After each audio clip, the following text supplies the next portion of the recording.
Shalom, shalom, Israel partners, and welcome to our weekly report. And let's dive right in. We are in Israel. We are struggling right now in multiple fronts. Not only the political front within Israel, where there are so many protesters that don't want the current government to continue. They're blaming the government. They're blaming the military. They're blaming everybody for this terrible attack that occurred on October 7th, and everybody wants to have investigation committees, and they want to kick the government out, and they want to change and replace the commanders of the army, and they are walking down in the streets and protesting. But the main situation in Israel now, and I would say the main issue throughout the country, is the protests against the government paid by political powers, and I would say even other principalities also, to push the government to the edge of the situation concerning the negotiations for the release of the Israeli hostages. We have to remember that Israel never been in a situation like this, where literally hundreds of Israeli citizens, civilians, soldiers, women, children, elders, babies were captured in the hands of the most fierce enemies of Israel, the Hamas. And we have seen last week how they actually executed 6 of them when the IDF was closer to try and release them.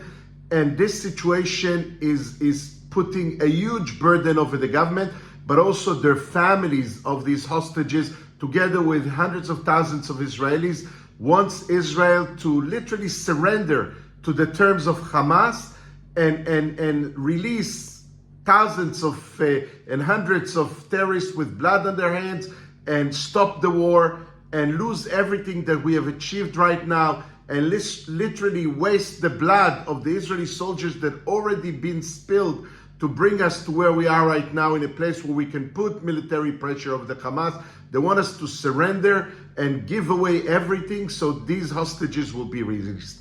But the situation is that you're negotiating with the devil, and they don't really want to release them. That's why they always change their minds, and that's why the Israeli government is putting all kinds of different terms to these negotiations. That the fact is that the enemy is not agreeing because their hearts is not clean. And then we are in a situation right now that even the head of the CIA, Barnes, who has so much to do besides being involved with the situation between Israel and Hamas, this little tiny terror organization, although they caused us a huge damage.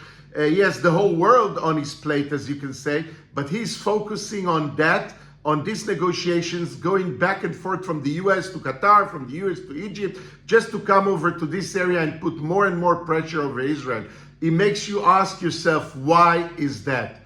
Because the main goal for them is literally to push Israel to the edge. The American administration is putting more pressure over Israel than over Hamas or the negotiation table. They want Israel to surrender. They want Israel to give up for eternal political reasons in the US. The poor legacy of Joe Biden. He hasn't done nothing throughout his entire term. And now he wants to push Israel to the edge so he can say that he brought some success and brought Israel to the negotiating table and brought a ceasefire and the end of the war in Gaza, maybe to help Kamala Harris with her campaign. That's it. Political reasons putting pressure over Israel. Let's pray for this to cease and stop. Let's pray for the will of God to happen right now, and for Israel to prevail this war. We cannot surrender to terrorists. There used to be a time where Americans never negotiated with terrorists, and now they're leading the negotiations and putting a pressure over an ally. We can live with that America is not going to push us to the edge. Please pray together with us. Keep sowing your seeds into Israel. If you want to give more and help more, ask your pastors, ask your leaders, how can we do more for Israel at such a time as this? I love you. Have a great weekend. Bye for now.